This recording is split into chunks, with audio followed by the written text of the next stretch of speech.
Most areas of life, good enough is good enough. But every now and then, there's a thing that good enough is not good enough. And it is worth it to spend the time to do it at an excellent level. It's probably the most important decision that you make in life. What have you found to be some of the best tools that you could put in place to manage any type of adversity? In a way, the ultimate form of preparation is a mindset that can handle uncertainty. The act of writing about it forces you to clarify your thoughts. Excellent leaders are usually really clear thinkers. This is a tool to become a much clearer thinker. Walk me through the importance of developing and implementing systems in your life in addition to any big extravagant goal. Everybody wants great results. Like who doesn't want a better outcome? But what really matters is, do you want the lifestyle attached to those results? Figure out the costs of success and then don't bargain over the price. How do you apply feedback to habits? Feedback is kind of the secret to building habits. There's not always 1,000 ways to do everything in life, but there is almost always more than one way. And so you need to be okay with taking a different path. Everybody give it up for James Clear.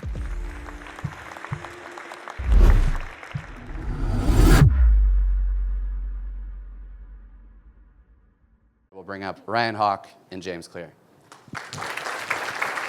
Appreciate it, man. It's good to be back. It's good to be back with everybody here at OU. I was just telling Miranda as we were driving in, like, this is like the best place in the world to go to college. Like, you couldn't have picked a better place. It's so cool.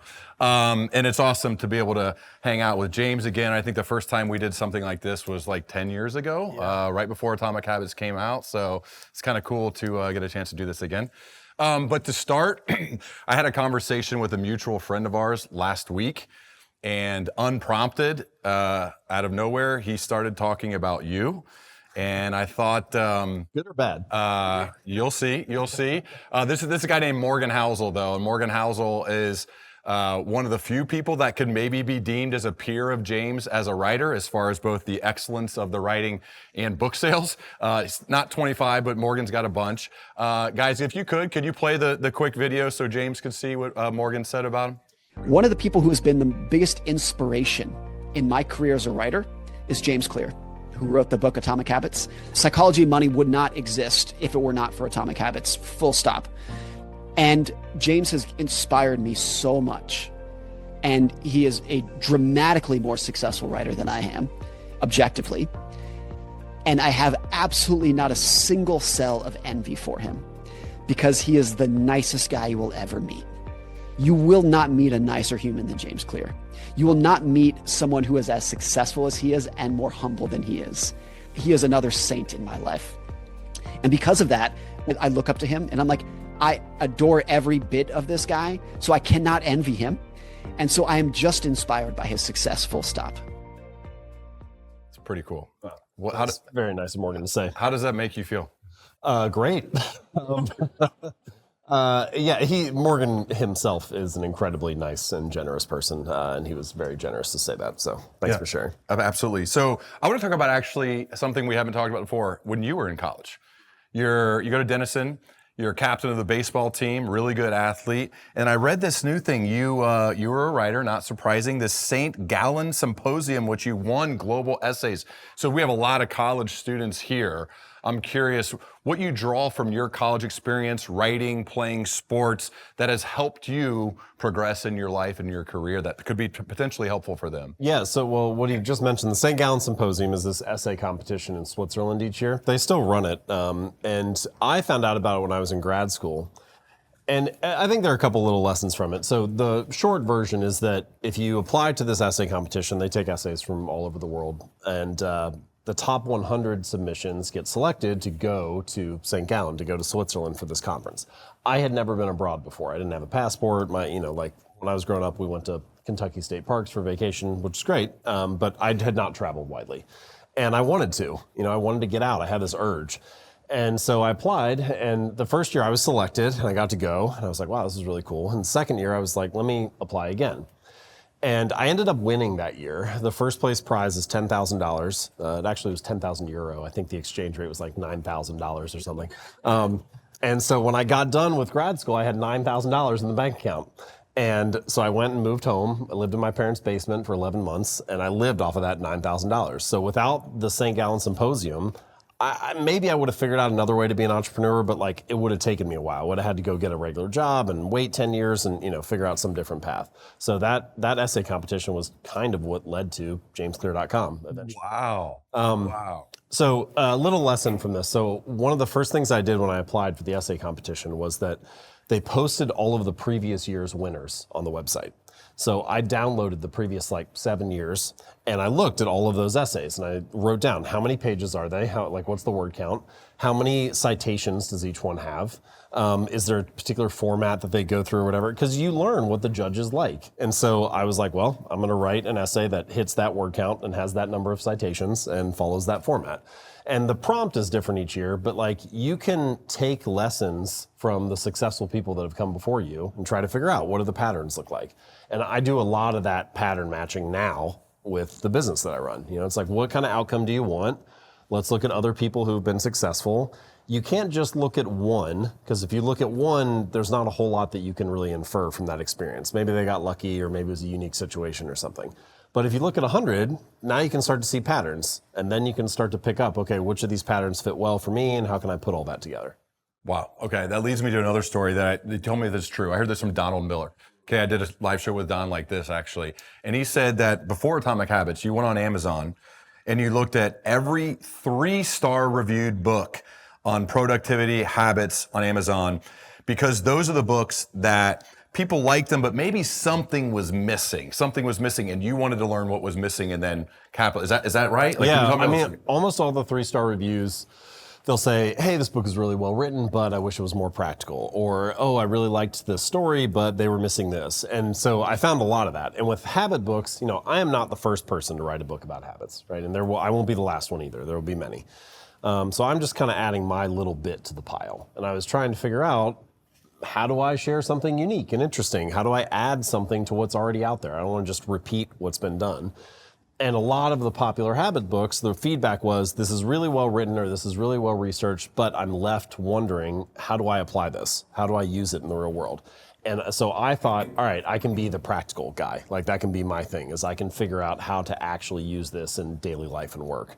And so my quest, partially, with Atomic Habits was to write the most practical habits book that's ever been written. I wanted it to be like, if you just read this one book, you don't need to read anything else.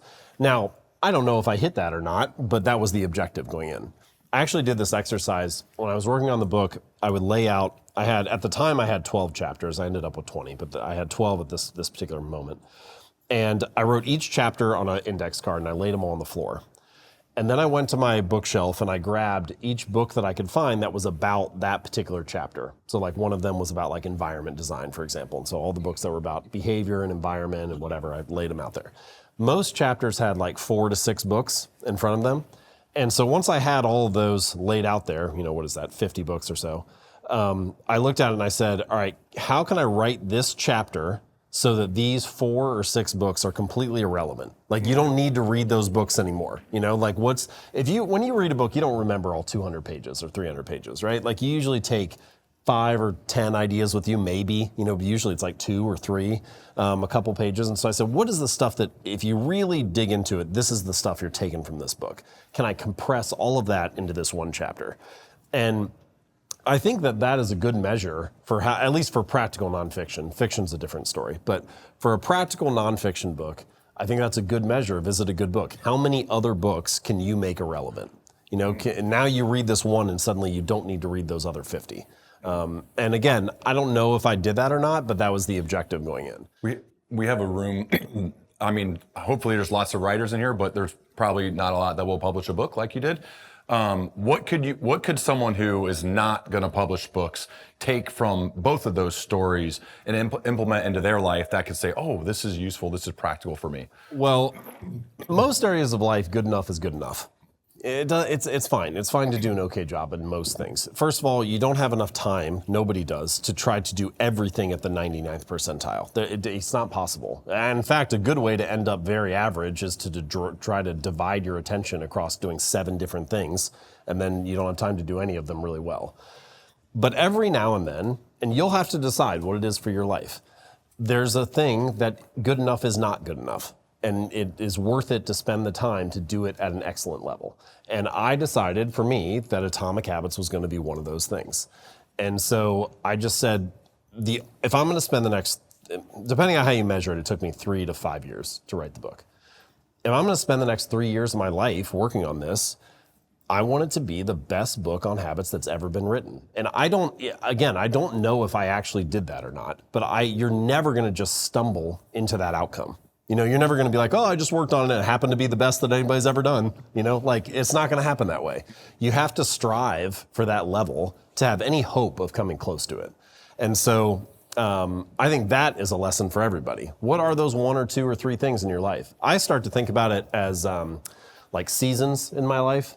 You probably get, as an adult, most really big, the like really big, powerful, meaningful things in life.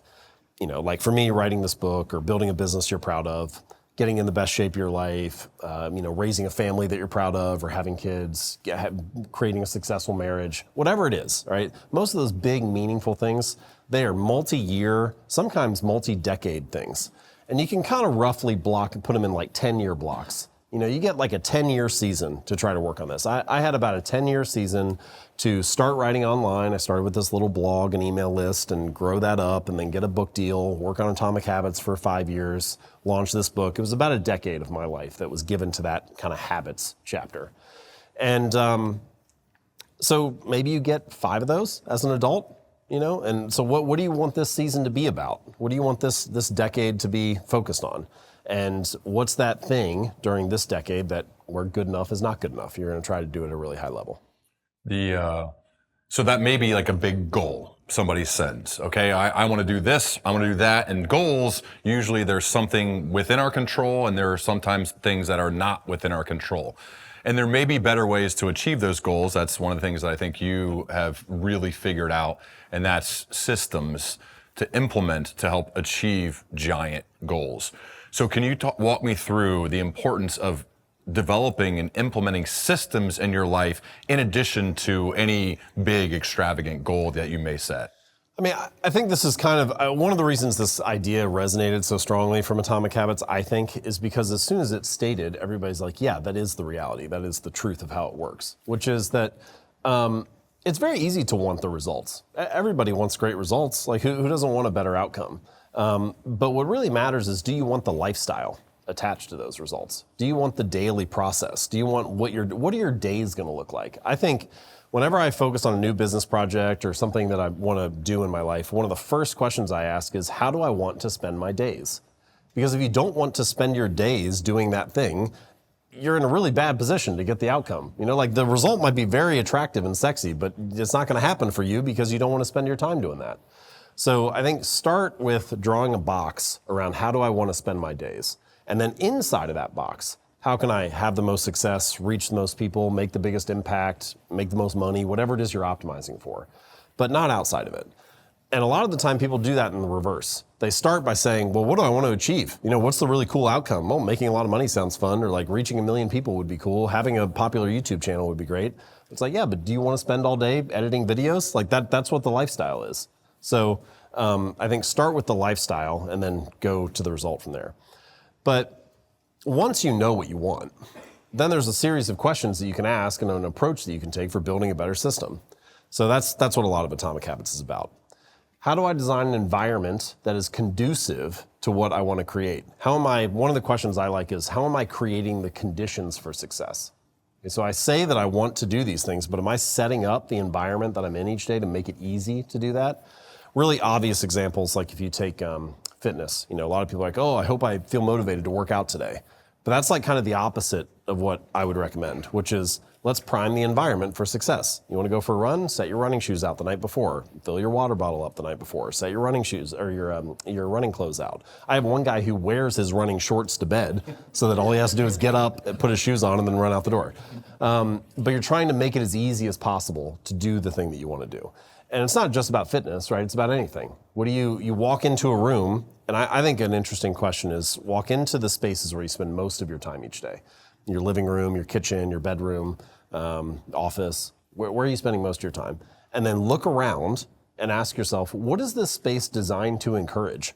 Like what behaviors are easy here? What habits are easy here? What habits are obvious? And can you adjust the environment to make the good habit the path of least resistance, the thing that you want to do, the obvious choice? And the more that you do that, now the easier it is to follow through. A lot of people feel like, oh, I just wish I had more willpower.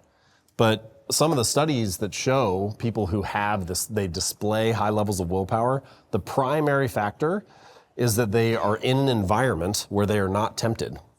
That's the number one thing that determines whether someone displays high Get the willpower. sugar out of your house. Yeah, just it's just all that stuff applied to whatever you're working on. So how can I adjust the environment to make the good habit obvious and easy?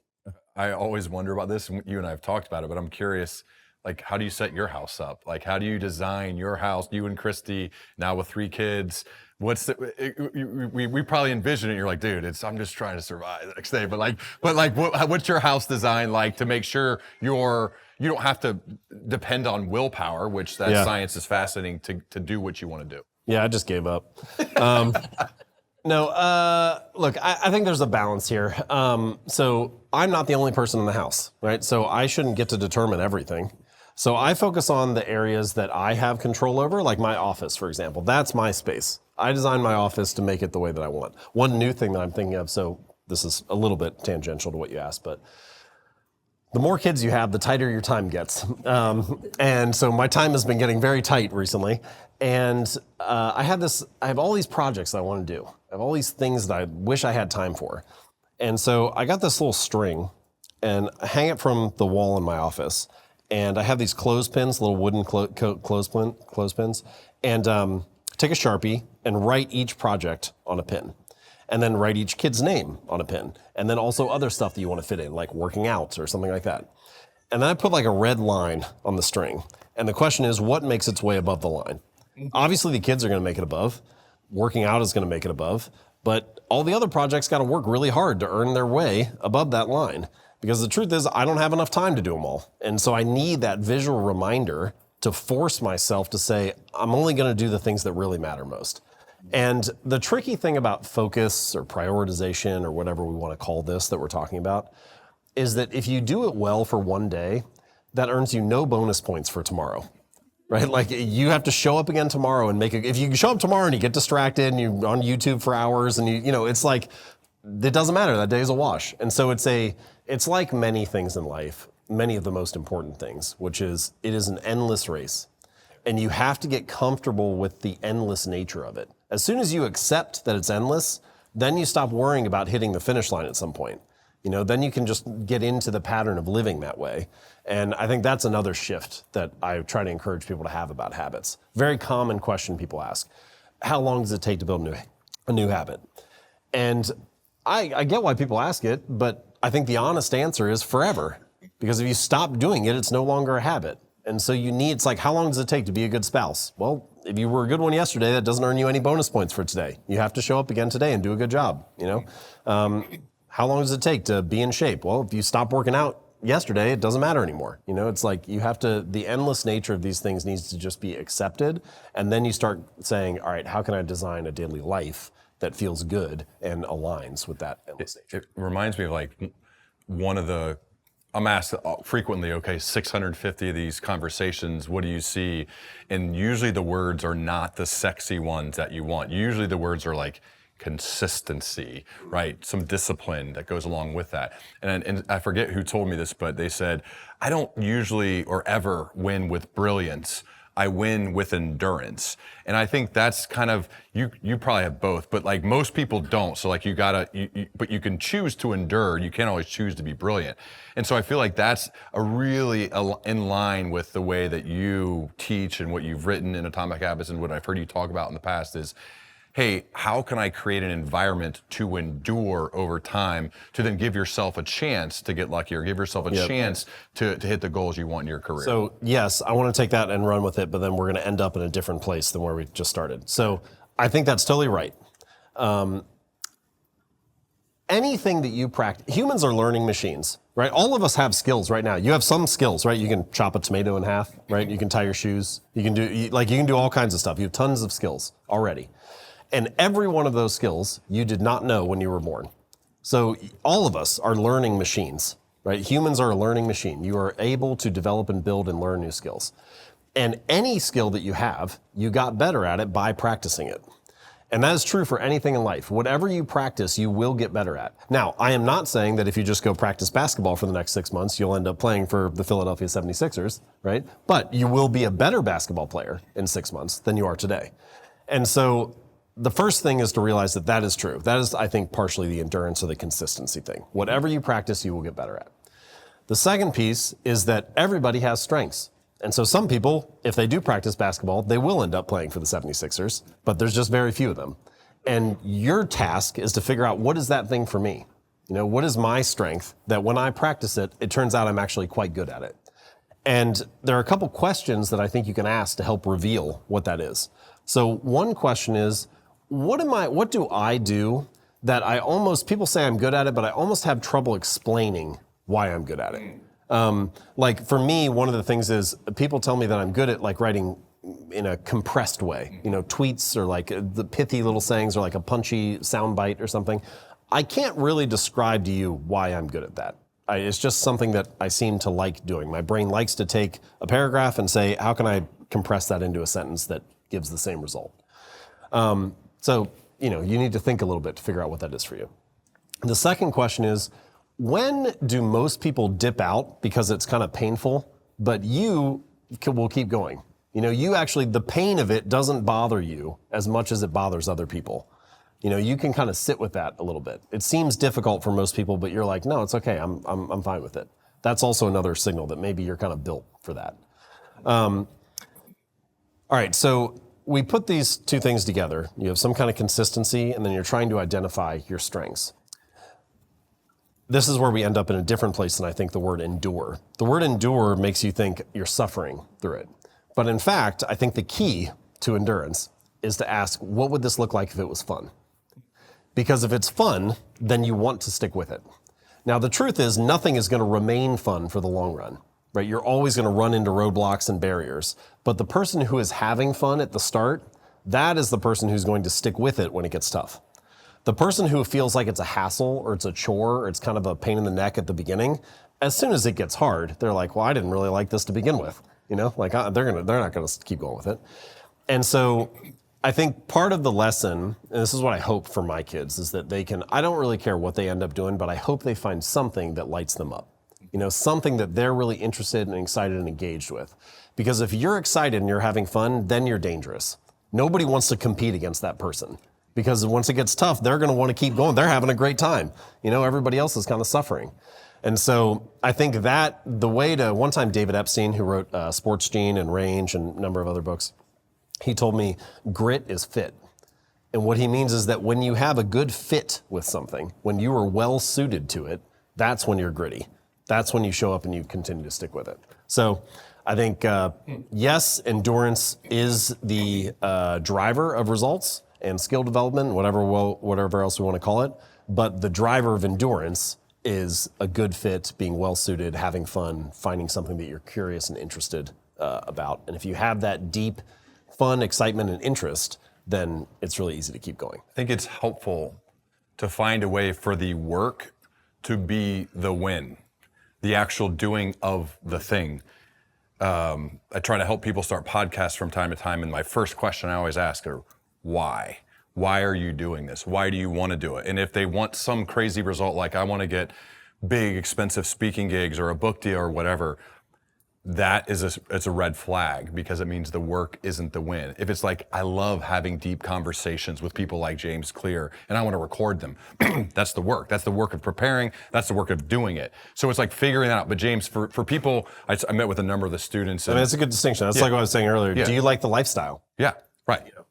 Everybody wants the book deal. Do you like recording conversations 650 times? Because that's what the days look like. You know? If you would do it for free, which I did for 3.5 years, didn't make lost money, right? But I think that's because it's still the coolest thing in the world. Sometimes I think that's the purest that it ever was the beginning. Yeah. Because it couldn't have been about the money, because you weren't making any anyway. No, No, you're losing money now. So like it's like you do. the first 3 years that I wrote, I didn't make a dime from it, but it was like I was doing it because that's what I wanted to do. Yeah. How has it changed now that 25 million copies later. You don't publish as much on jamesclear.com. Like I read every article before. That's why we recorded before the book came out. Like, yeah, some of that is just a consequence of time. It's like having 3 kids and dealing with everything that Atomic Habits has brought. I just don't have, those articles used to take 20 hours and I would write one every Monday and Thursday. So that's a 40-hour week just with those 2. That's insane. But that, that's what it took for them to be good. Yep. And that I'm not smart enough to do them in 6 hours, like it took me 20, So that's fine. I feel fine about it. It's just the chapter that it was. It has not changed in the sense that what you need to do for the work to be good is the same still. Like there's that line of figure out the cost of success and then don't bargain over the price. Like everybody finds out what it takes and they're like, but could I shortcut it? And you're like, no, just, if you stop looking for shortcuts, the work would be halfway done by now. So it hasn't changed in that sense of what's still required.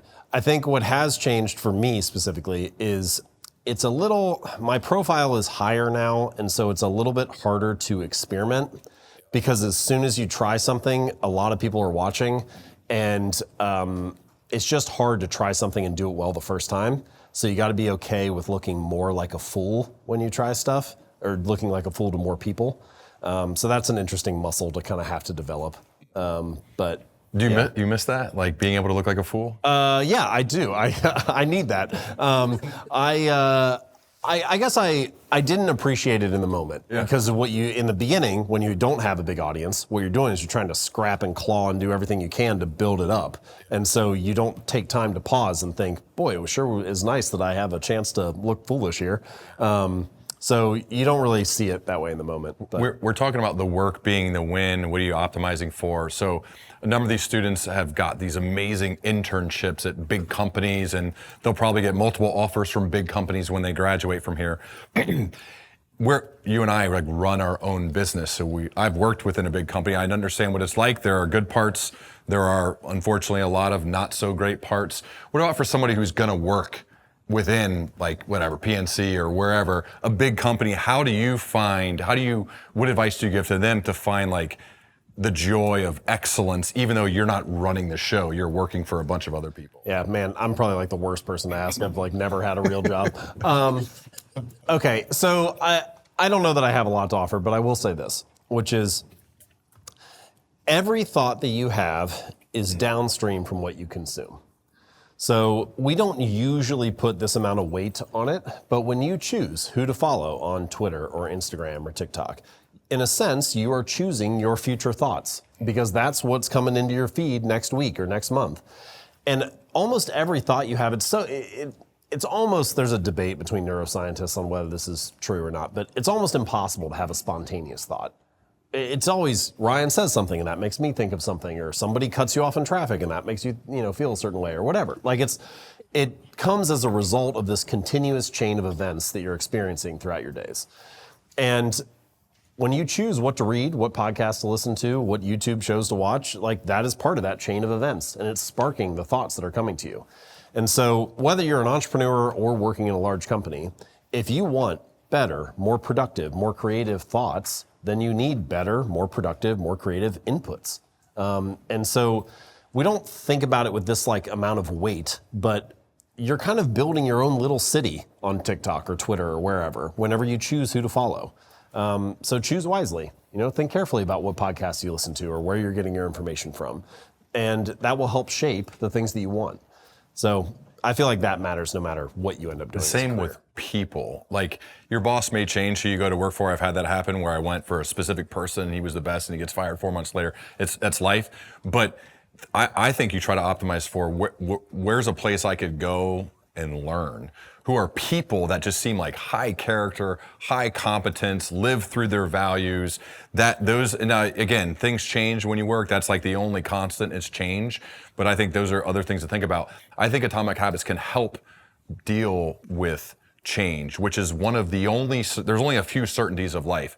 Change is one of them. That's something you want it to happen this way, and then adversity strikes, and you have to find a way to respond.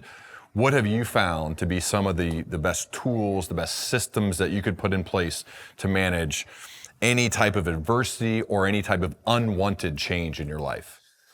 Well, the typical version of mental toughness, perseverance, something like that is, I'm going to grit my teeth and make it happen no matter what, some kind of that sort of thinking. But I actually think there's a different type of mental toughness that is more useful and more widely applicable, which is essentially adaptability.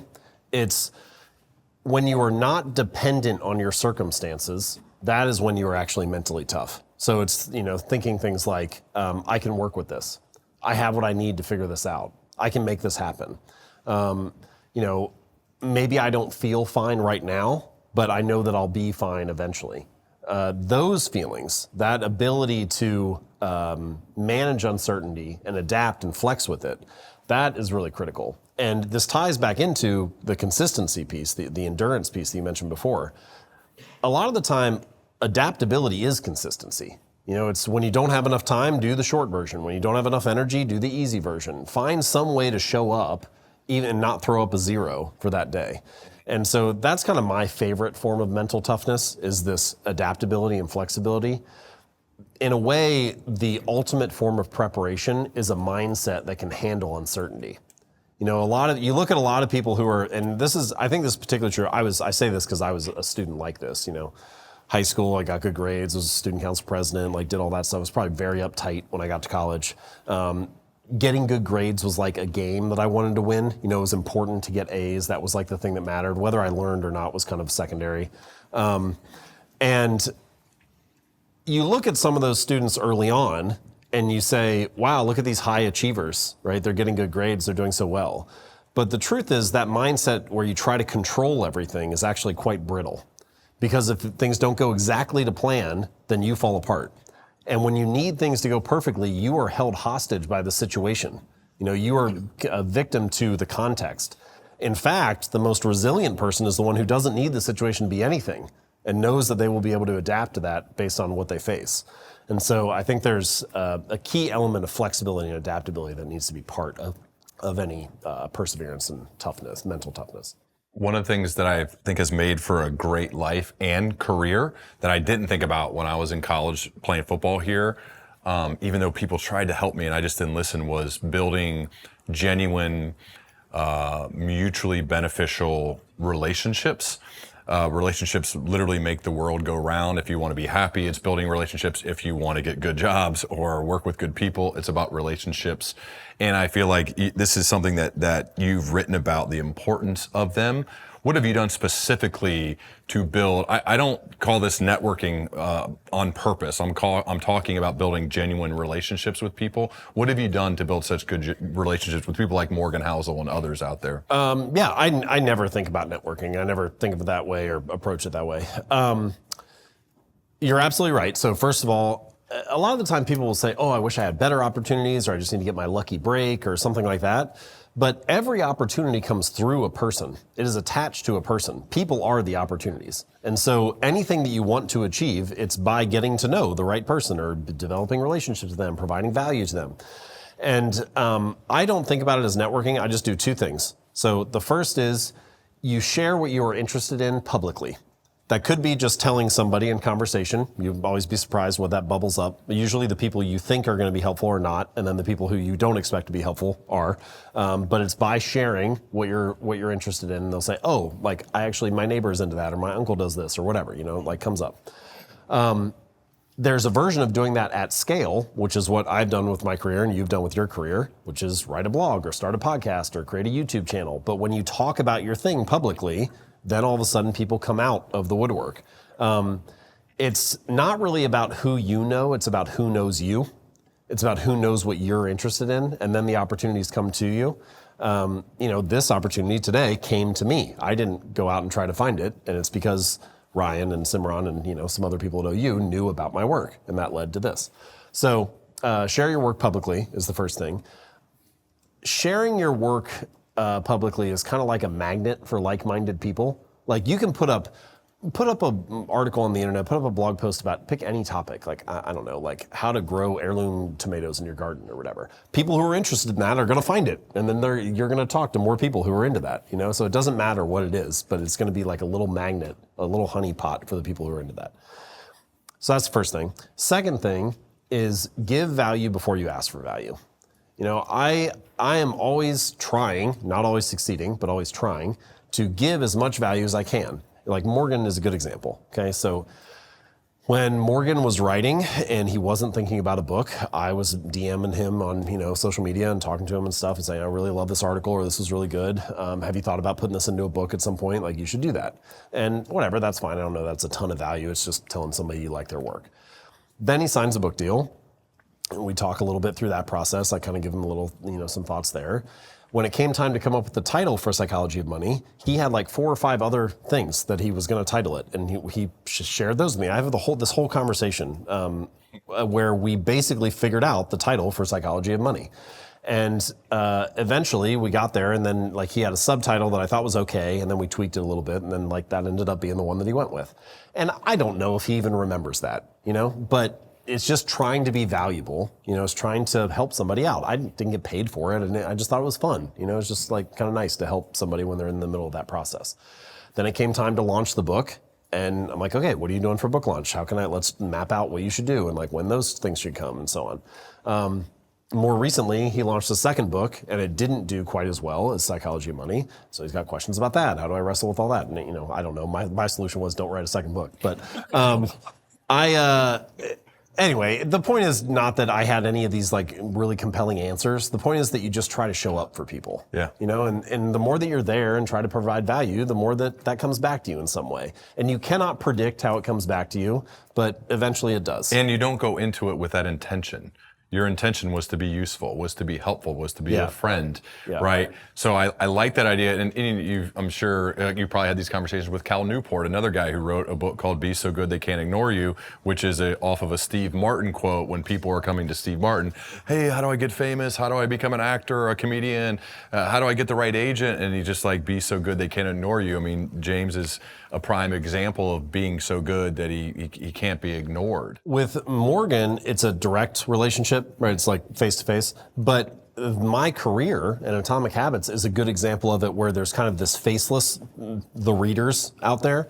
It was the same objective though. How do I be as useful as possible? I really like the word useful. For a long time, that was kind of like my guiding light as a writer, is can I write something that's incredibly useful? That means it has to be practical. It has to be simple enough that you can apply it. It has to be understandable. Like, it's got to cross all these thresholds. It needs to be true. You know, like you can, so there's just like lots of things that being useful forces you to do that I really like. And eventually, after writing these articles for 3 years and getting the book deal and then working on the book for 3 years and the book coming out, Atomic Habits shows up and hits the bestseller list and looks like it's this success. But really what you are seeing is the release of like 6 years of potential energy that was built up from trying to be useful every week. And I think a lot of careers probably work. I read every annual review. You wrote them from 2013 to 2019. I think you told me privately, like, you got to stop when, you know, it gets wildly successful. So you stopped writing them. But 2013, you wrote, next year I'm going to publish a couple books. A couple? Did I say a couple books? Wow. You read 2013, a couple books, and Atomic Habits, 5 years later or whatever, it finally comes out. Yeah. But I think that leads me to this idea of... That's also part of my personality, which is like overly optimistic. It's good. Yeah, that's good. We want to be around optimists, right? That's a big part. Writing, to me, I push every single leader I work with to have some sort of writing practice, whether it's publicly or not. If it's publicly, it gives a chance to create a magnetic effect that James is talking about. But I want you to talk about why every single person in this room should create some form of or maybe not force people to do it, but why, if they do, how it could be helpful. Well, it's kind of similar to how I feel about the gym. Not everybody wants to lift weights, and I'm not trying to force everybody to lift weights. But if you go into the gym and you lift weights, you get stronger. And sometimes people complain and say the weight is really heavy. And you're like, well, that's kind of the point. You know, it's like, that's how you get stronger. And similarly with writing, people will complain and say writing is hard. And you're like, yeah, that's kind of the point. That's how you think better, is by going through the difficulty, right? The fact that you do reps in the gym and it's heavy is how you get stronger. The fact that you work on writing and it's hard is how you think better or more clearly. Think better, not just become a better writer, a better thinker, a For wiser sure. person. My responses to you right now in this hour seem way better. I don't even know if I look smart right now, but at whatever level I do look is much higher than I actually am, because I have written about all of these things. Yeah. And so when you write about it, There's like you see something on TV, news story or something, it makes you feel a certain way, happy, mad, whatever. The emotion makes you think you know what you think because you feel a certain way, but you don't really know it unless you can write it down. And as soon as you start to write it down, you realize I didn't know this as clearly as I thought I did because I can't even form a sentence about it. And so the act of writing about it forces you to clarify your thoughts, or at least to express them in a way that can be translated to another person. And so that practice, I think, is why anybody could or benefit from writing. I'm not going to say anybody should write. You do whatever you want. But you could benefit from writing because the act of it will force you to clarify your thinking. Exactly. Whether you share it publicly or not is totally up to you. That's a different scenario where do you want to attract like-minded people. But the act of doing it, even if it's just in a private journal, will force you to clarify your thinking. Writing is thinking, in a sense. I think excellent leaders are usually really clear thinkers. This is a tool to become a much clearer thinker, right? Is getting it. You have these cloudy thoughts in your head, and you're thinking about it, like, oh yeah, I know what that is. I know what I think about that. Then you go and say, I'm going to write an essay about that thing, and you realize, oh, I actually don't. I do this. I mean, obviously, I do this for my job. I do this in personal relationships sometimes. You know, if we have somebody in our family who's dealing with something, you know, someone in our extended family is dealing with a really challenging situation right now, I'll just just sit down and write a whole page about it. Don't stop yourself. Just write about it as much as you can, and then compress it down. Once you get done, look at the page or two that you just wrote, and just delete everything except the 1 or 2 sentences that summarizes the situation best.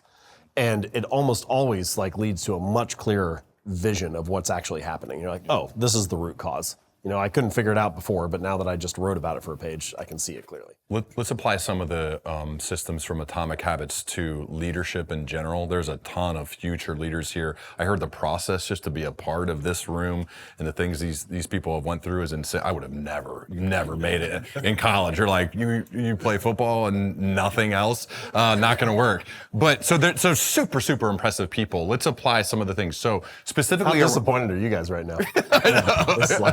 Specifically when it comes to leadership and becoming really good at inspiring others, at building a business, at being a VP of whatever within a company someday, which people in this room will be. What are some things they could take from habits, systems, goal setting that you think would be helpful for them? Okay, I don't know if I'm going to follow exactly the systems kind of layup that you just gave me, but I have a couple things that come to mind. So I recently was talking to this Navy SEAL who trained. He was a Navy SEAL who eventually became the trainer for the Navy SEAL sniper team, right? And what he trained them on was mental performance techniques. And there are 2 things that he mentioned that stuck with me, which are the techniques that he teaches them that now he is a father of 3 and he teaches to his kids. So the first is positive outlook no matter the situation. So whatever situation you're faced with, you have some kind of positive emphasis. What you do is you emphasize the ways that this could go well, right? And the second thing, which is tied to it, is a visualization practice. Whenever you go into something, you visualize what it would look like for it to go well. So let me give you an example of how I used this recently. So I have a little 3-year-old son. He just went to preschool for the first time. So we took him to preschool. He really had a bad drop off the first day or 2. Okay, he's crying. He doesn't really like it. He doesn't want to be away from us. He just isn't really sure what's going on. So the 3rd day, we went down for breakfast. I take them down in the morning, get them breakfast. And he's looking at me. I said, all right, guys, today's a preschool day. And he was like, I don't want to go to preschool. I said, okay, hold on. I was like, actually, you really like preschool. Remember your teachers, Miss Caitlin, Miss Jayla? You like them, don't you? He said, yes. I said, okay, and what about, did you like playing with glue and crayons yesterday? And he said, yeah, I do. And then I said, all right, what about you get to have snack time and you have lunch, right? Do you like eating your snack? He said, yeah. And I said, what do you do after preschool gets done? He said, we go outside and we play on the playground. And so what I'm doing is I'm trying to do what this Navy SEAL did with the snipers, which is coach them through the process they're about to do in a way that is positive, has a positive outlook, and they're visualizing the good things that could happen from it, right? And so he's now visualized what his day is going to look like. And that was it. I didn't mention anything else. I think if you go too far, kids will see through that BS immediately. You know, be like, don't you really love preschool? And they'll be like, come on, you know? If you take it too far, it's over the top. But all you're trying to do is just emphasize the parts of this that could go well. And you can see how this practice can follow them all the way through their life, right? When they're in 4th grade and they got to give their first presentation in front of the class, like, let's visualize what this would look like for it to go well. You know, when they're in 8th grade and they're going to go to their first dance, like, let's visualize what a fun night is going to look like. And you can just take it all the way through. You know, they're in high school and their basketball games coming up. You can use it everywhere. And so I think techniques like that can be very powerful for priming you to have a good day and to set things up well. So anyway, that wasn't a direct answer to your question, but I like stuff like that. Yeah, I'm gonna ask you one specific question in a second. I'm gonna just tee you up. We're gonna open it up for everybody to ask questions. I'll give you a second to think. I'll ask James another question, and then we'll open up to you guys. We'll have some mic runners to go around. Is that cool?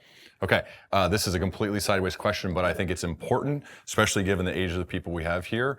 Miranda and I have got a chance to go out to dinner with you and Christy, your wife, and it seems like not only are you this amazing writer and leader, but also have an incredible wife, family man, right? We heard what Morgan said.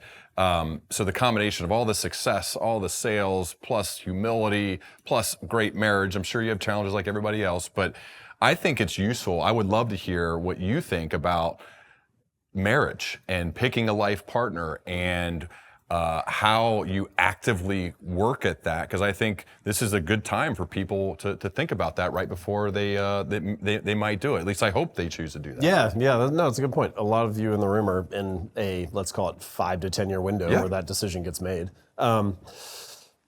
It's probably the most important decision that you make in life. It's probably the most important one.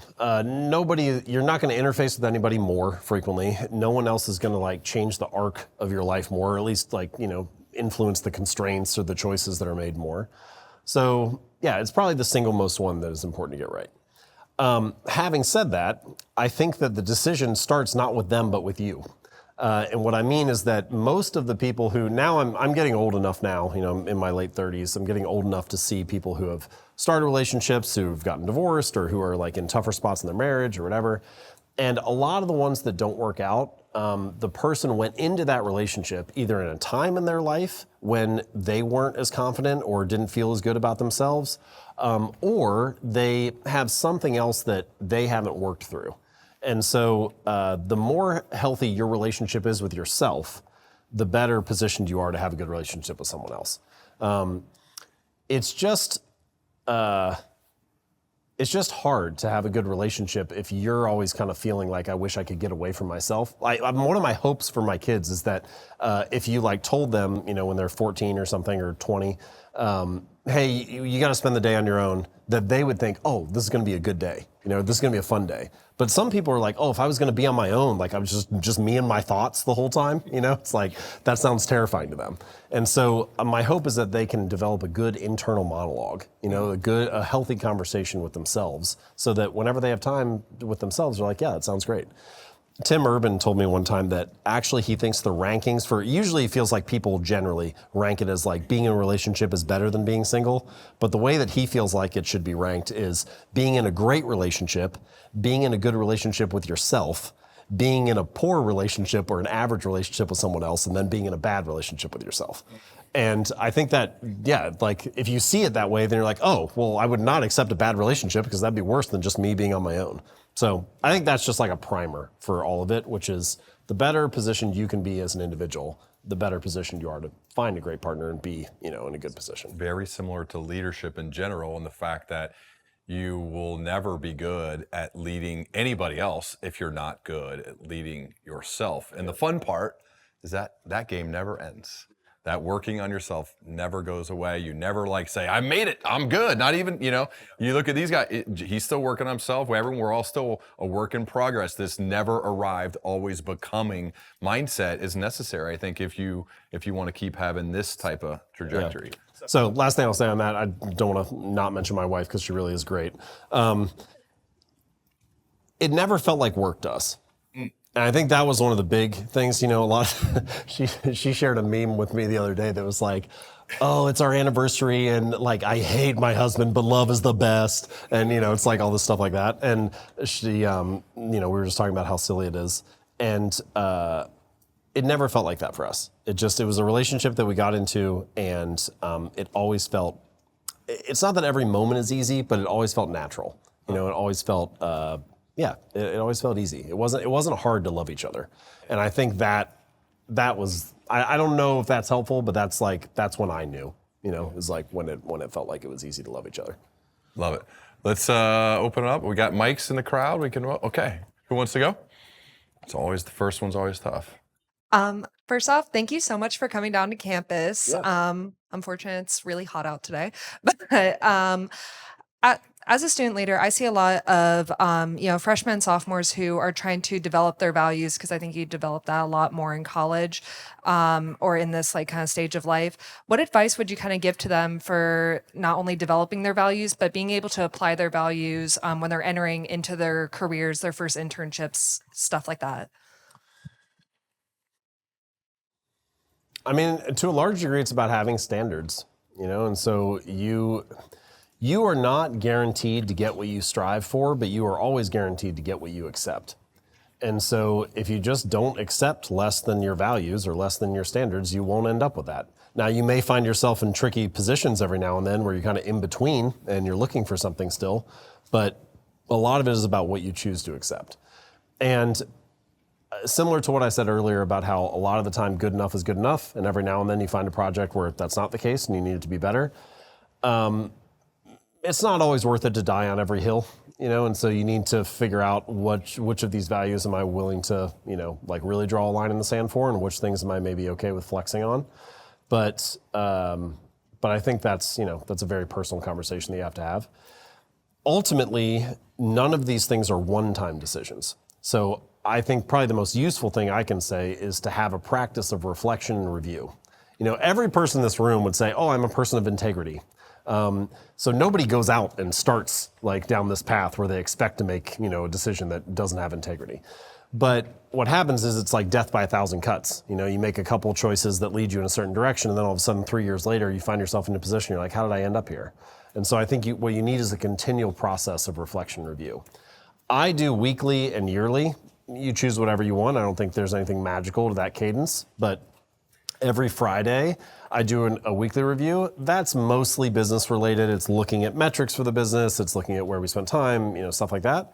And then as Ryan mentioned, each year I do an annual review, and that's more values driven. Where did I spend my time this year? I go back and look at my calendar. How many places do I travel to? How many nights did I spend away from home? You know, what does that look like? What projects did I work on? How many things did I write? How many articles did I publish, and so on? How many workouts did I do? And then after I have everything listed out there from the year, I say, what are my core values, and where did I live by those this year? And where did I say that those are my values, but actually it didn't match up? And so if I didn't do that process, then I think I probably would end up 4 or 5 or 6 years down the line and be like, oh, I'm surprised that I haven't worked out in 2 years or haven't done something. You know, it's like time creeps up on you. But because I'm reflecting, it's like a way to pull yourself back to center. It's kind of similar to that line of pilots, when they fly a plane, they'll say 95% of the time the plane is actually off course from its destination. And the job of the pilot is to continually move the nose of the plane back on course after the wind blows them or they, you know, whatever. They drift a little bit. And there's just that constant little course correction. And those weekly reviews or monthly reviews or whatever it is help you do that. Your values will also change over time. You know, like what is important to you today is going to be different than what it is in 10 years or 20 years. And so it's not a one and done thing. Hi, can you hear me? Yep. Oh, Yeah, go ahead. perfect. Hi, hope you're doing well. This question's like a little bit of a doozy, so feel free to like stop me at any moment. Can't wait.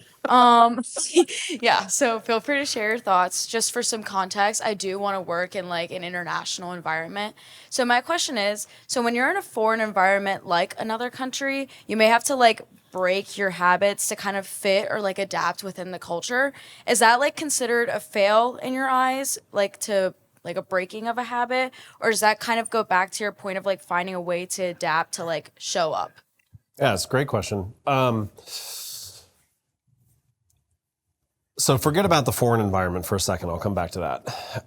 In general, I think this is a conversation that we need to have about our habits, no matter where we're building them. I have gradually learned that sometimes when you tell people, okay, you're going to build this new habit, what they think in their mind, without saying it, they may not even say this explicitly, but their kind of assumption is, if I was going to be successful with this habit, What it would mean is that I would just do it for the rest of my life. And in reality, basically no habit is ever going to work like that. It's in your life for a season. And that's totally fine. That does not mean that it's a failure. So let's take my writing habit, for example. For the first 3 years, I wrote 2 articles a week, every Monday and Thursday. Like I said, it took about 20 hours each. And that was my writing. I had a really consistent writing habit of publishing 2,000-word articles twice a week for 3 years. And then I signed the book deal for Atomic Habits, and I don't have the capacity to write a book on top of that, so I had to choose. How am I going to? So I changed the way my newsletter worked, and I wrote the book for the next 3 years. Does that mean that my twice a week writing habit is a failure now? Because I don't think so at all. I think what happens is you go through different seasons of life and your habits need to change shape. And so I think one of a couple good questions that anybody could ask are, what season am I in right now? When your seasons change, your habits often need to change. And there can be any number of reasons for a change in seasons. It could be big stuff like we have a kid, or we move to a new city, or you start college, or whatever. It could be small stuff like you're in a job and you take on a new project, or you move in with a new roommate or whatever. But there's all of these little and big shifts in seasons, these inflection points throughout life. And your habits need to change when those seasons change. I find that I have a hard time, kind of a slow learner, and so I have a hard time doing this. When we had our second child, I kept trying to force fit my old habits into this new lifestyle, and I did that for like 18 months before I finally realized, okay, you're being kind of a dummy about this, like things need to change. And eventually I shifted, and now things are running much more smoothly. So I think that's the first question, is what season am I in right now? The international piece, I think, is just a subset of this overall approach, which is, like different country, different people, different, business, maybe things need to change shape. And that's totally fine. That doesn't make you a failure. This is what I mentioned earlier when I said I really want my kids to have a good internal monologue, a good discussion with themselves, I don't think anybody should be walking around when something doesn't work out and think I'm a failure. Like you don't want to live in that space. Instead, you could live with something like, I'm learning, or like I'm figuring out how to make this work. I'm on the path to figuring out, something that's going to work for me. But we don't need to label it. Also, whether you call something a failure or a success is highly dependent on that moment in time. So Atomic Habits, for example, I signed the book deal in November of 2015, and I was supposed to turn it in November of 2016. I blew that deadline. And so if you had come to me in November of 2017 and said, is this book a success? I would have said, no, it's a failure. It's not written yet. It hasn't been finished. And then if you come to me in March of 2018, still a failure. It hasn't come out yet. And then suddenly you come to me in like March of 2021, and you're like, oh, it's this huge success. And you're like, well, what was it? Was it a failure or was it a success? And the answer is it was both. You were just at different points along the line. And I think so many things in life are like that. It's just where you happen to be in that moment. So don't feel things too strongly, just keep moving forward. Hi. Hello. Thank you so much for sharing all these tips. I kind of want to go back to the concept of reflection and review, especially when it comes to, I guess, goal setting, short-term goals versus long-term goals. I know you mentioned when it comes to building up like that lifestyle, those habits, you want to ask yourself, okay, how do I see myself spending the days? But I think sometimes, at least for me, it's easy for me to get lost in either the long-term goal, like the vision, or the current day-to-day habits. So how would you, could you expand on going about building those stepping stones in our everyday, but also being able to balance of but this is the long-term goal? That's a great question. There's a lot going on there. It's just a really good question. In a lot of ways, I think the 2 time frames that matter most in life are 10 years and 1 hour. 10 years is shorthand for any of the big, really important stuff that you care about. You have to have some long-term vision for where you want to end up in life, whether that's the career that you want or the relationship you want, or what you're hoping to do for your kids or whatever. That you need to have some vision of where you're trying to go. And to Ryan's point earlier, that endurance is like an edge in life. It's a competitive advantage. A lot of the time, all that really means is thinking a little bit further out than most people think. So many people, their lives are, and I'm not really trying to blame them. A lot of this is just they feel like their hand is forced, or they're so busy that they can't look out in the distance, or whatever it is. But they're focused on like 1 week to 1 month, maybe 6 months or a year out. But like very few people are genuinely thinking carefully about what's happening more than a year from now. And if you can have a little bit of that longer term vision, you make different choices. You know, if you start optimizing today for what you want in 10 years, you choose to do something different today. So 10 years is, let me have a clear vision of where I want to go. That's the long term. 1 hour is, how do I spend the next hour doing something that moves me toward that 10-year vision? You know, sometimes I'll say like, never let a day pass where you don't do something that's going to benefit you in a decade. Okay, so do something today that's going to pay off for you in 10 years. And the more that you practice that kind of dual mindset, the more that you can live in kind of both of those places at once, I think the better your outcomes get. The only tricky part of it, and I seem to be built for it, I seem to have a attitude or disposition that kind of likes doing things like this, but I think anybody could do it. The only tricky part is you have to be okay with this middle ground, which is like 1 to 5 years out, where it hasn't happened yet. And that's when you start to, you know, like I got done with grad school and all of my peers, all the other students are going to get jobs at Deloitte and Accenture and anywhere else, and they're making $50,000 or $75,000 or $100,000 a year. I don't know what the starting salaries are now, but that seemed like an ungodly amount of money to me at the time. And that year, I'm like, whatever, this is what I want to do. I want to start a business. But 2 years in, when I'm still in my parents' basement, and they're making money and buying their first car and putting a down payment on a house, I start feeling like an idiot, you know? And so the tricky part is having enough faith in that 2 to 5 year timeline where you keep making choices that get you where you want to go in 10 years. But you have to be willing to do something today that most people are not if you want to get to somewhere where they are not going to be in 10 years. And I don't even like really framing it up that way because that makes it sound competitive, and it's not really about that. What it really is about is cultivating the life that you want. But my point is that you don't live in a vacuum, and you will need to have some confidence in your choices to trust that it will ultimately work out.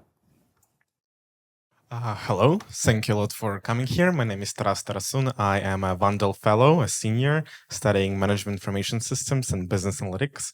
And I'm going to have a tech question. So in your book, you're talking about automation, investing into technology, doing the habit tracker. And that was quite a while ago, especially with now we have AI and stuff like that. Did those tech investments changed in your day-to-day habit making journey? Yeah, how has tech changed it? Yes. And like, what do you use? Maybe like with some specific examples would be great. Yeah. The tech has changed a lot. That's definitely true. A lot of my approach and a lot of what's written in Atomic Habits is not software based. You are right that like software habit trackers or things like that, automating investments, like there's a number of examples that I've used in the book.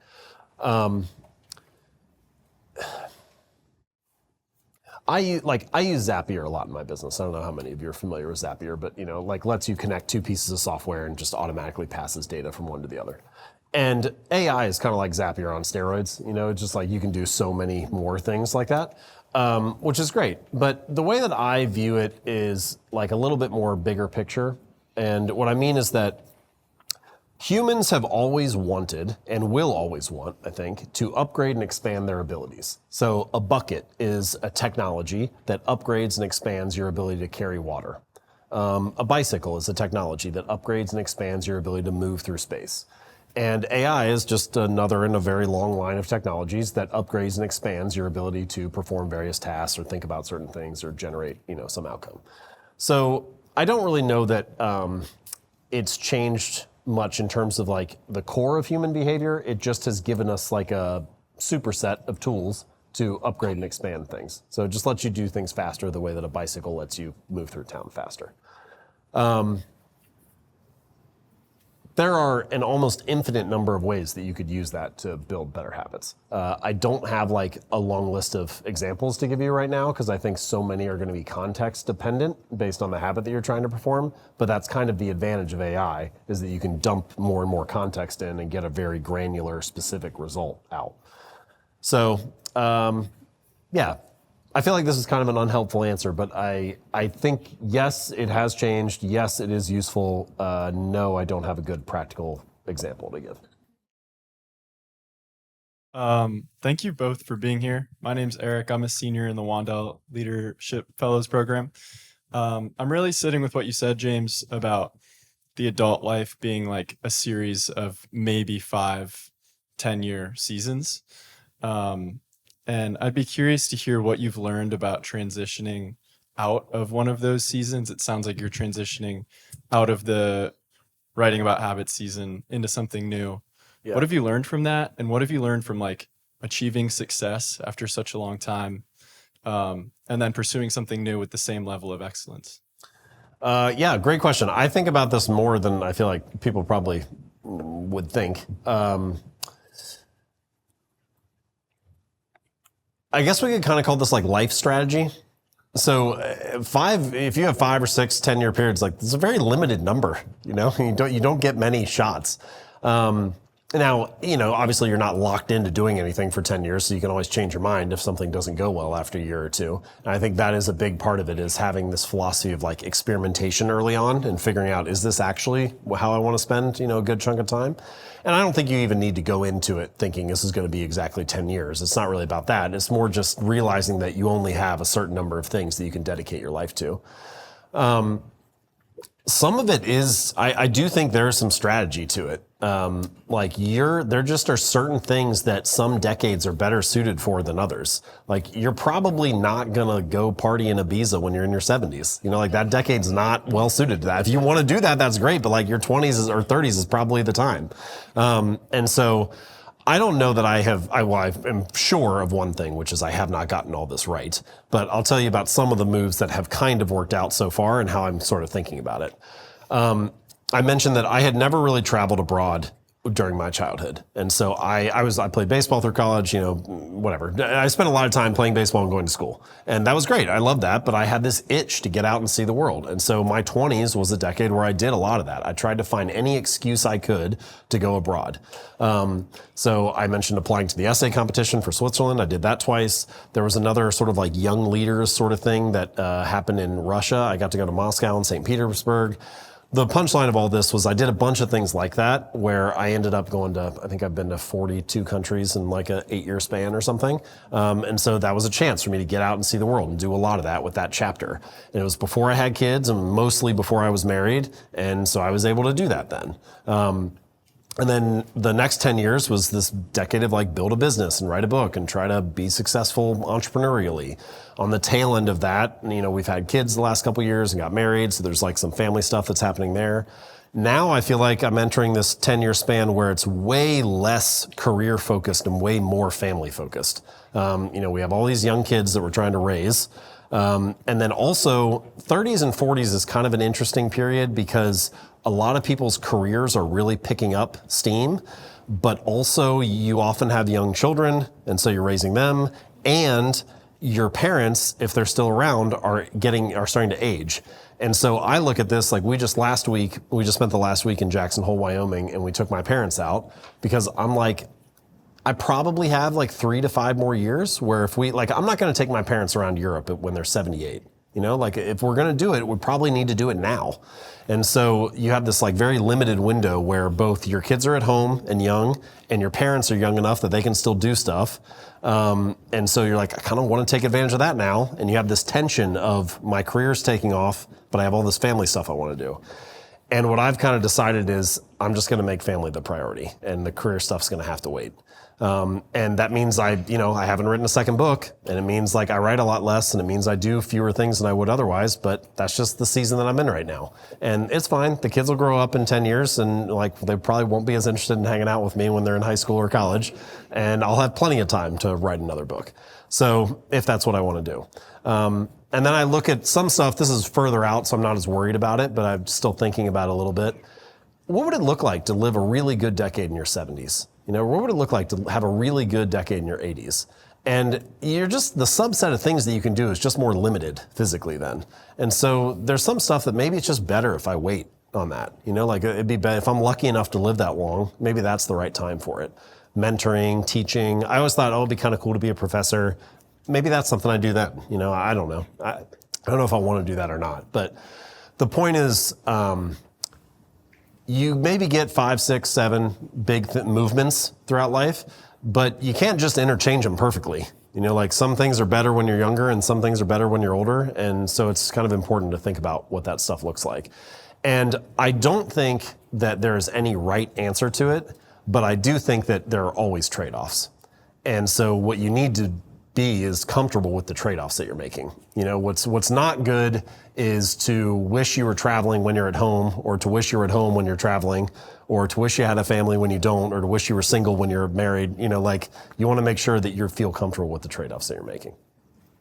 Hi, I wanted to echo the thanks given today for you guys' time and being down here. My name is Ben. I'm also a senior with the Wandel Fellows as well. And like probably many people in this room, we're going through that job hunt. We're going through getting a lot of feedback back to us. So I was wondering, how do you apply feedback to habits and building those habits? And maybe, you are stretched thin sometimes. Like, how do you apply the feedback to maybe create a better habit or adjust a habit a little bit? That's a great question. Feedback is kind of the secret to building habits. One of the secrets, at least. Your brain is building habits all the time, whether you think about them or not. And I feel like that's one of the important reasons to understand what a habit is and how it works, because you go through life and you experience different situations, and habits are the solutions to recurring problems that you face. So let's say, for example, that you have a long day at school or a long day at work, and you get home and it's like 5 o'clock and you're stressed and tired. Well, that is a recurring problem that happens anytime after you have a long day, and your brain starts looking for solutions. So one person's solution might be they play video games for 2 hours. Another person's solution might be they go outside and smoke a cigarette. A third person's solution might be that they go for a run. And I'm not trying to make any value judgments, but you can see that there's a range of answers to the problem that keeps recurring. And one thing that you start to learn once you get to be about your guys' age is that a lot of the solutions that you have to those recurring problems are inherited or learned basically from your family and your friends and the environment that you grew up in. And that's fine. There's no need to judge yourself for whether they're good or bad. But once you get into your 20s, it starts to become your responsibility to come up with better solutions to the recurring problems that you face. And if you just think about it mathematically, what are the odds that for the typical problems that come up again and again, what are the odds that your current solution is the best one? Out of all the things you could do, it's very unlikely that the way you're doing it right now is the best way to do it. So this is kind of a base position that I have or try to live with, which is assuming that I am wrong and I'm trying to be less wrong. I'm not trying to be right, but I'm trying to be less wrong. And I think that puts you in a position where, one, you're a little bit more humble about it. You don't feel like you have all the answers yet. And two, you don't need to judge yourself or feel bad about not having it all figured out. That's fine. We're all wrong. We're just trying to get a little bit less wrong each day. And the feedback is a way to do that. It's a way to learn about what you're doing and how you're moving forward. So you're going to have many, many habits. You're literally going to have thousands of habits: tying your shoes, brushing your teeth, whatever. You don't need to think about most of them. But the question is, what are those big habits that when I look at my days and I say, am I living a good day or a bad day? What are the things that tend to be part of a good day? Like for me, I can pin it down to 2 or 3 things. Like I know that if I get my workout in, I tend to have a good day. If I get enough sleep, I tend to have a good day. Usually I really feel good about myself if I finish writing something and ship something. So that could be pressing send on an email or a newsletter. But if I complete a piece of writing, even if it's only a paragraph, I feel really good. And so if I can get those 3 big things in a day, that's great. I'm living a good day. And so the way that I would think about feedback or environment design or habits, systems, all the things we've talked about today, is how can I organize things to help me hit those big markers? And those are really the ones that I want to have better solutions to. If I have problems that are preventing me from doing those big things, that's where I need to come up with better solutions. The other habits, I won't worry about as much.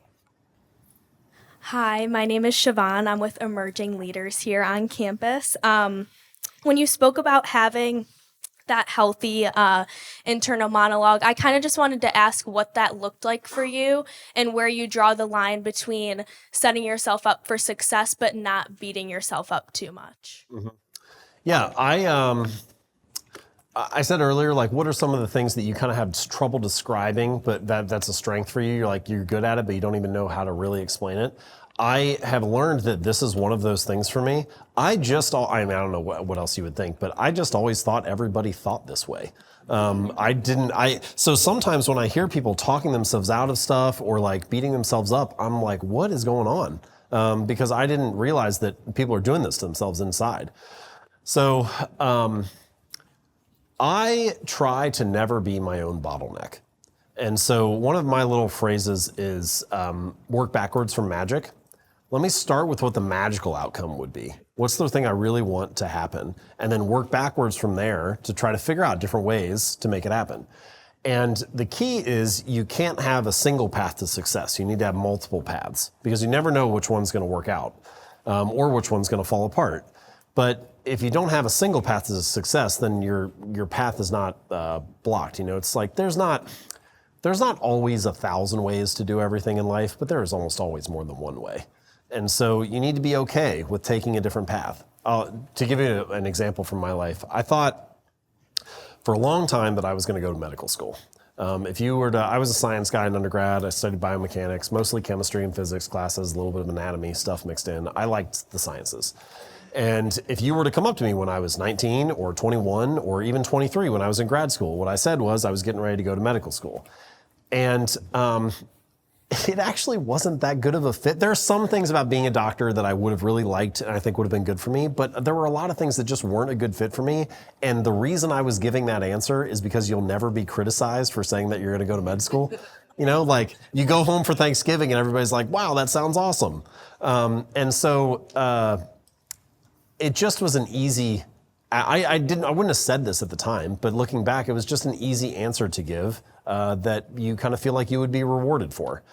And when you're a student, especially if you're focused on getting good grades and playing that game, it's very easy to keep going down that path. You know, the guardrails are set there for you. It's like, okay, you're going to go from 10th grade to 11th grade and 11th to 12th and freshman year to sophomore year. Like you're going to just keep going that way. And so you're like, well, I already know this game and I'm good at this game, so let me just keep going. I'll go to medical school and then I'll graduate, and it's all kind of built there for you. And some of you will probably be doctors, which is great. I'm not trying to talk you out of it. But it ended up much better for me once I stopped trying to play this status game in my head and instead just did what was best for me and best suited for me. The internal monologue was a big part of that. It was trusting myself. You know, I think if I could go back, I'd probably tell myself a few things. Like one is your parents want you to be safe, but you want to grow. And those things are sometimes aligned, but sometimes they're not. You know, I have incredibly supportive parents. They've been like really amazing for me. But they want you to be safe. And so when I said I was going to start my own business, they were kind of like, are you still thinking about med school? And even like a year in, they were like, do you think like maybe you'd want to like intern in a medical practice or start something or whatever? You know, and then Atomic Habits came out and they were like, you're not still thinking about med school, are you? You know, what they want is the safe thing. And what I wanted was to grow and, you know, and evolve. So anyway, I don't know that that's a perfect answer for you, but that is kind of how I think about it. You know, it's like, how can I not be my own bottleneck? How can I work backwards from magic? How can I practice some of those things I mentioned earlier, like I did with my son, visualize the positive outcome, try to think about, you know, in any scenario, emphasize how this could be good for me. I'll give you one more little exercise. You can take a piece of paper or whatever, Word doc, whatever you want. You got 2 pages, right? On the one page, you're going to write down the story of your last year, okay? And the rule for this game is that nothing that you write can be false. It has to be true, right? Each sentence has to be true. But the first version, you're going to write down the most positive version of your last year, okay? So you're going to focus on all your wins, all the things that have gone well, all the things you're excited about. The second page, you're going to write down the worst version of your last year, okay? All the things that didn't go well, the bad moments, whatever. And you get done and you look at these 2 pages, and what you realize is that there are no lies, right? Both of these stories are true. And you tell that story to yourself each day. So I think the question is, what page are you emphasizing?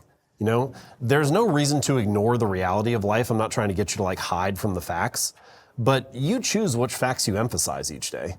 And you might as well tell yourself the version of your life that is the most empowering, that is the most useful, that helps you move forward and make better choices. but a lot of people spend a lot of time on that second page. They live there day in and day out. I said earlier in this talk, you will get better at whatever you practice. Look at what a lot of people are practicing each day. They're practicing the art of getting mad on social media. They're practicing the art of like terrifying themselves by what they read about or what they focus on or what they emphasize. They're practicing the craft of berating themselves. So what are you getting better at each day? What are you emphasizing? I think try to spend more time on that first page. All right, last question.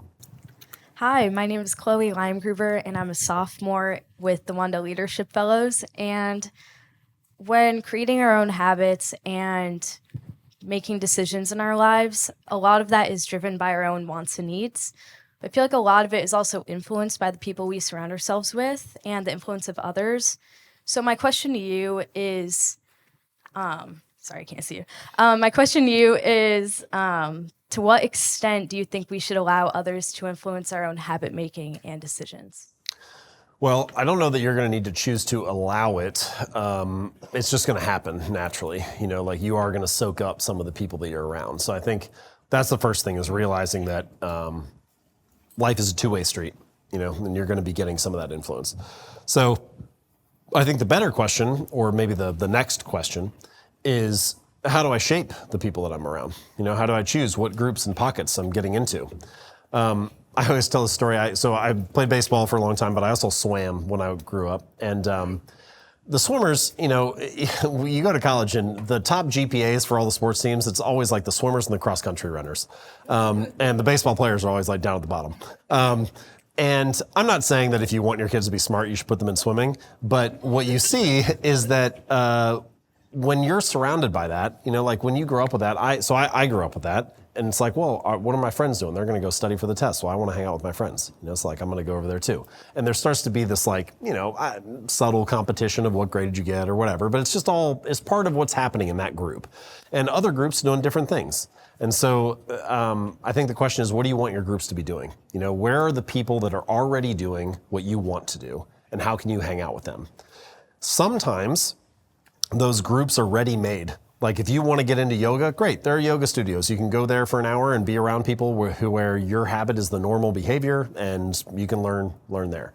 But other times those groups are not pre-built, and you have to be the one to help facilitate them. And that takes a little bit of courage. So like, good example for me, when I started my career, I started hosting these retreats where I would get 6 or 8 authors together. Morgan actually has been to one. And I would just say, hey, we're just going to rent out an Airbnb for like 2 days. Everybody split the costs. Let's all come together, talk about how to write books, launch books, build an audience, do all that stuff. Ryan's done stuff like this before too. And I didn't have any entrepreneurs in my family or any authors in my family. And so I would do this twice a year. And those 2 weekends were like the best weekends of my year, because I would have like 6 months worth of stuff to go execute on. And it was a time, and I think this is the punchline, where my desired behavior was the normal behavior, right? Like you get out of that group and you're like, not a lot of books sell 100,000 copies, but now I know 6 people who've just done it, so it doesn't seem that crazy. Like why don't I just do what they did? And so every time I would send out the invites to that weekend, I was terrified, because you don't want to look like an idiot and send out, these, and everybody says no thanks. But everybody always said yes. And it's because everybody wants the same thing, which is for somebody to create the space for like-minded people to get together. And so if you have something that you're excited about, maybe you can find a place where you can go get that. But if you can't, maybe you need to be the one to, bring people together for a day or an evening. Could even just be a dinner. But the more that you can surround yourself with people where your desired behavior is your normal behavior, the more that you can rise together and soak up some of that stuff. So, great question. All right, this is awesome, man. Thanks again. And thanks again for having us. This is so much fun. Everybody give it up for James Clear.